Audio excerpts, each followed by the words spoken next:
Once upon a time, there was a king who ruled over a happy kingdom. He decided to travel to distant places to see his people and their lands. Instead of riding in a grand carriage, he chose to walk so he could talk to everyone along the way. As he journeyed, the king saw that his people lived well and were prosperous.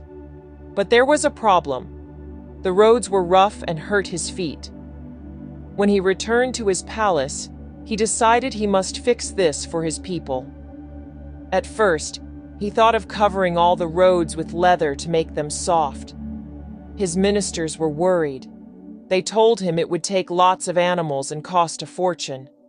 But then, a wise minister had an idea. He suggested the king simply wear shoes made of leather. The king was amazed by the simple solution and ordered shoes for himself and for all his people. The moral of the story is that instead of trying to change everything around us, sometimes the best thing to do is to change ourselves. Just like the king found a solution to his problem by changing his shoes, we can often find solutions to our own problems by changing our own actions or attitudes.